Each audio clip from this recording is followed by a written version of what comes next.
আসসালামু আলাইকুম। আমি মোহাম্মদ জাকার আলম, যে ব্লগের পক্ষ থেকে সবাইকে জানাচ্ছি স্বাগত, শুভেচ্ছা।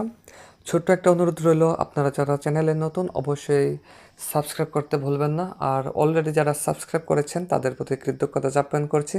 আর আপনাদের ছোট্ট একটা লাইক, কমেন্ট, শেয়ার কিন্তু আমাকে অনুপ্রেরণা দেয় নতুন ভিডিও আপলোড দেওয়ার জন্য। সাথে থাকবেন অবশ্যই, ধন্যবাদ।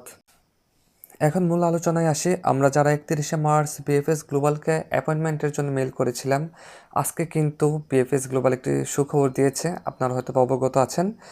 বিএফএস তাদের অফিসিয়াল ফেসবুক পেজে একটা বার্তা প্রকাশ করেছেন। 2 মে থেকে অ্যাপয়েন্টমেন্ট স্লট ওপেন করতে যাচ্ছে বিএফএস গ্লোবাল। আমি আবারও বলছি, 2 মে থেকে কিন্তু অ্যাপয়েন্টমেন্ট স্লট ওপেন করতে যাচ্ছে বিএফএস গ্লোবাল। আগামীকাল থেকে, অর্থাৎ 22 এপ্রিল থেকে বিএফএস গ্লোবাল অ্যাপয়েন্টমেন্টের ডেট এবং সময় আমাদের নিজ নিজ জিমেল আইডিতে সেন্ড করে জানিয়ে দেবে।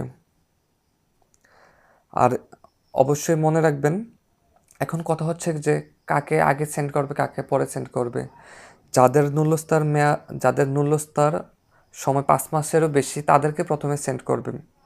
এরপর পরবর্তী ধাপে আমরা যারা যত আগে বিএফএস গ্লোবালকে মেল করেছিলাম, তাদেরকে ধীরে ধীরে সময় এবং ডেট নিজ নিজ জিমেল আইডিতে সেন্ড করে জানিয়ে দেবে। আর একটি সতর্কবার্তা জেনে রাখুন, বিএফএস গ্লোবালকে 31শে মার্চ মেল করার সময় আমরা কিন্তু একটা জিমেল আইডি দিয়েছিলাম। অবশ্যই এই জিমেল আইডিটি অ্যাক্টিভ রাখবেন এবং প্রতিদিন চেক করবেন, কারণ বিএফএস গ্লোবাল কিন্তু ওই জিমেল আইডিতেই মেল সেন্ড করবে। বুঝতে পারছেন? আর বিএফএস গ্লোবালে ভিসা আবেদনের জন্য যেসব ডকুমেন্ট পেপার জমা দিতে হয়, এই ডকুমেন্ট পেপারগুলো কিন্তু এখন থেকে রেডি করে রাখুন, না হয় কিন্তু পরবর্তীতে দৌড়াদৌড়ি হতাশার মধ্যে পড়তে হবে। নুল্যস্তা paper, work experience, visa application form, 4 copy photo, original passport এবং ফটোকপি, এগুলো সবগুলো ফাইল রেডি করে রাখুন। আর কেউ হতাশ হবেন না, আল্লাহর উপর ভরসা রাখুন, ধৈর্য ধারণ করুন।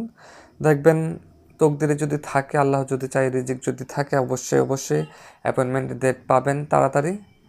আর একটা কথা মনে রাখবেন যে সময় লাগুক, কিন্তু সঠিকভাবে যেন আমরা যেতে পারি, এটাই আল্লাহর কাছে কামনা রাখবেন। ধন্যবাদ।